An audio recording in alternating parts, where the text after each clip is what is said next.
میرے آقا نے فرمایا، میرے پاک پیغمبر نے فرمایا، میرے پیارے نبی نے ارشاد فرمایا، فرمایا او مکے والو، مار کھانا برداشت کروں گا، تکلیف کو برداشت کروں گا، تمہارے تانوں کو برداشت کروں گا، لیکن اللہ کے سوا میں کسی کی عبادت کرنے کے لیے تیار نہیں، اللہ کے سوا میں کسی کو معبود ماننے کے لیے تیار نہیں۔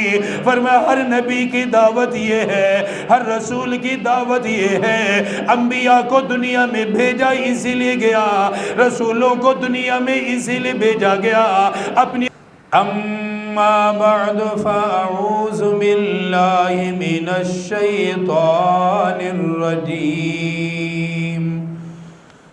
بسم اللہ الرحمن الرحیم،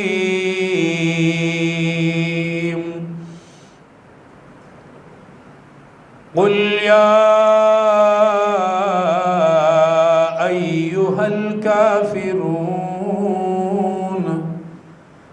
لا اعبد ما تعبدون ولا انتم عابدون ما اعبد ولا انا عابد ما عبدتم ولا انتم عابدون ما اعبد لکم دینکم ولی دین۔ فقال النبی صلی اللہ علیہ وسلم لا طاعت لمخلوق فی معصیت الخالق، آمنت باللہ صدق اللہ العظیم۔ درود پاک پڑھ لیجئے۔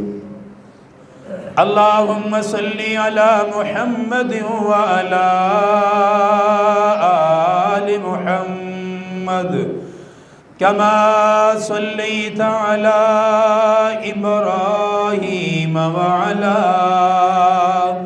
آل ابراہیم انک حمید مجید۔ اللہم بارک علی محمد وعلی آل محمد کما بارکت علی ابراہیم وعلی آل ابراہیم انک حمید مجید۔ اے فیضان ترپال کھول دو بھائی، ہوا چل رہی پھٹ جائے گا ترپال۔ محترم سامعین، مکرم حاضرین، انتہائی واجب الاحترام بھائیوں، بزرگوں، دوستوں، قرآن مجید فرقان حمید کی آخری صورتوں میں سے سورۃ الکافرون کی تلاوت کی گئی ہے۔ سورۃ الکافرون مکۃ المکرمہ کے اندر یہ سورت مبارکہ نازل ہوئی،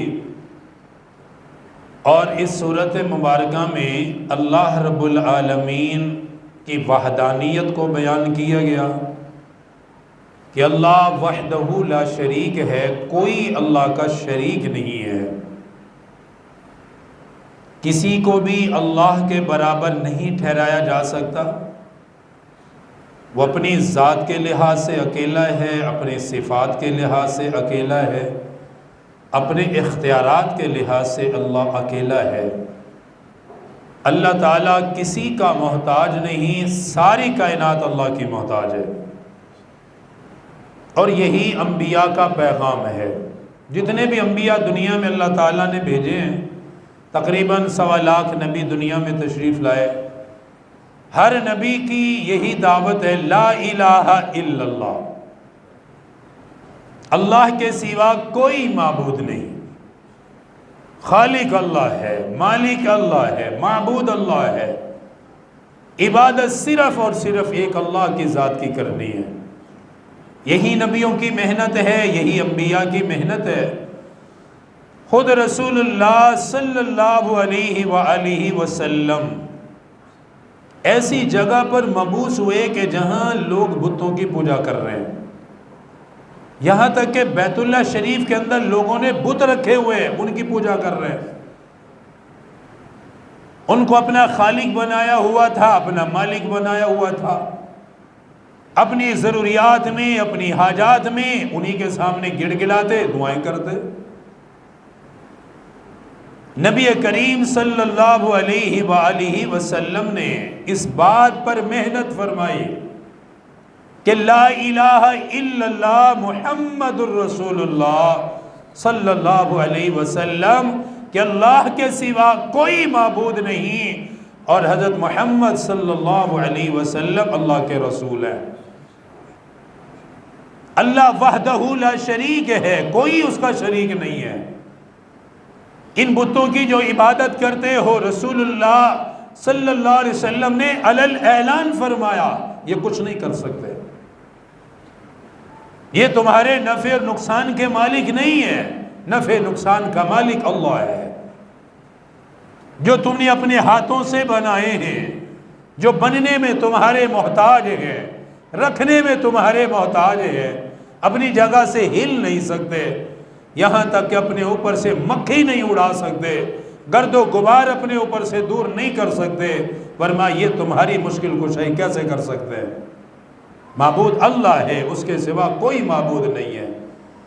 سرکار مدینہ صلی اللہ علیہ وسلم نے جب یہ دعوت دی، لوگوں کو سمجھایا، اب کافروں کو سب سے زیادہ یہی بات چبھتی تھی کہ آپ یہ کیوں کہتے ہیں کہ اللہ ہی خالق ہے، معبود اللہ ہے، یہ بت کچھ نہیں ہے۔ انہوں نے بڑی کوشش کی، اسی لیے انہوں نے حضرات صحابہ کرام کو مارا،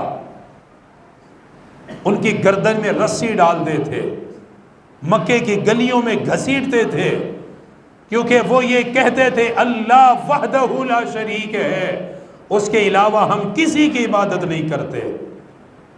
وہ مارتے تھے، وہ یہاں تک کہ حضرت بلال رضی اللہ تعالیٰ عنہ جیسے مظلوم صحابی، غلام ہے، آزاد بھی نہیں ہے، صرف اللہ کی توحید پر کتنا مارا گیا، تپتی ریت پہ لٹایا گیا، سینے پہ پتھر رکھتے تھے، کمر کے نیچے آگ کے انگارے ہوتے تھے۔ یہ باتیں کہنی آسان ہیں، لیکن ان کو سوچو کہ یہ کیسے ایمان والے لوگ تھے جو برداشت کرتے تھے۔ کمر کے نیچے انگارے ہیں، سینے پہ بھاری پتھر ہے، اور امیہ بن خلف مار رہا ہے، کلمے کا انکار کر کیا فرما رہے تھے بار بار؟ اللہ احد، اللہ ایک ہے۔ یہی جملہ ان کی زبان سے بار بار جاری تھا، جب بھی کوڑا پڑتا اللہ احد، اللہ ایک ہے، پتھر مارا جاتا اللہ احد، اللہ ایک ہے، ان کی گردن میں رسی ڈال کے بل دیے جاتے، زبان باہر آ جاتی، پھر بھی فرماتے اللہ احد، اللہ ایک ہے، میں یہ کبھی نہیں مانوں گا کہ اللہ کے سوا کوئی معبود ہے۔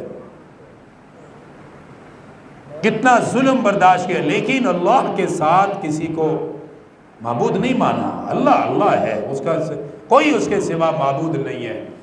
کافروں نے جب یہ دیکھا کہ کوئی نہیں سمجھ پا رہا اور اسلام دن بدن آگے بڑھ رہا ہے، مکہ کے لوگوں میں سے